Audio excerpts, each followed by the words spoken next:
Okay guys, so exciting ang game na to kasi it's very challenging. Kasi meron kaming 1,000 pesos each at 1,000 pesos? That's it. And sa Remnant Vintage Store, we have to find mga items na kasya dito sa pera na to. Pero ang challenge ay kasi walang tags, walang label. So di namin alam kung ano yung presyo ng item na yan. Okay. So the closest one to 1,000 wins. Kailangan sakto kung pwede. Oo, sakto sa 1,000. Okay. Game na kayo? Game ako. Maseta. Ako ang winner for sure. Uy, Louis Armstrong! Ito mukhang mga 1,000 siguro to. Kasi details to eh. Yeah. Ito feeling ko 500.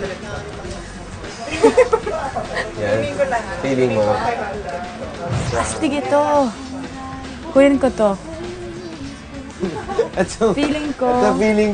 Feeling ko sa kanila to. Mga 200. Ano yan? Cool. Oh my God.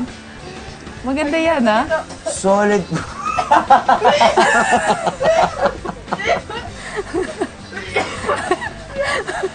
Three, 4, 300. Yung... Alam nyo, kung titingnan nyo, may iba na may... Baka kung patay yung guy na nag-own ito. Pero astig to sa mga jackets. Oo. Bigay kita mamaya as a gift. Gusto ko ito. Maganda to pero feeling ko hindi abot sa budget yun. Pwede din yung mga Pero nasa maganda labas. to. Ito for sale ba to? Pwede dito. Magkano kaya itong mga to? Tingin ko mga nasa ano to Excuse eh. Mga nasa 1,000 to eh. Ganyan. Pero parang maganda to. Nagigamit pa ba talaga to? Feeling ko kailangan ko ng isa pang item para mag-swap. Ito na lang. Pakunin ko ito, kuya. Feeling ko 1,000. Okay, alam ko na. Huwag na lang yung vase. Babalik ko ito, kuya, sa'yo. Kuya, babalik ito na lang. Thank you. Feeling ko ito na. Ano yan? Feeling ko 1,000 ito. Yan? So mga ka-Taste Buddies, we're here with Ate Remy, ang owner ng store. Remy! At ngayon tingnan natin kung sino ang Panalo. sa mga price ranges. So, Ako actually, dinala ko lang to kasi gusto ko siya. Ito yung pinili ko. Si Louis Armstrong, fan ako. Apat lang nakanta, kaya sana under 1,000 siya. Or 1,000. yun lang, yung one lang. Oo. Ako feeling ko mga 2,000 dito, pero baka may friendly price na 1,000. Baka matawaran mo pa ng konti, no? Ako ito feeling ko, sakto to na 1,000. Mga ganun. Feeling ko. Feeling ko. Okay. Ito Ako, nga, medyo sabi ko bago rin nga kasi kasi bago. siya eh.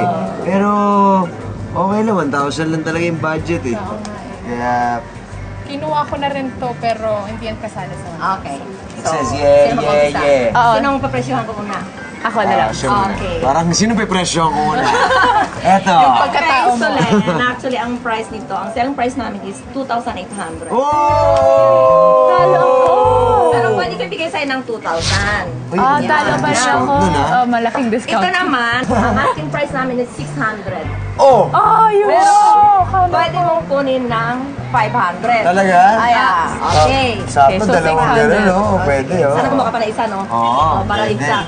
Hanap Tapos meron may pa isang dito. extra, oh. Ako, ate, kahit 20 pesos lang to, pwede kong kunin ng 1,000.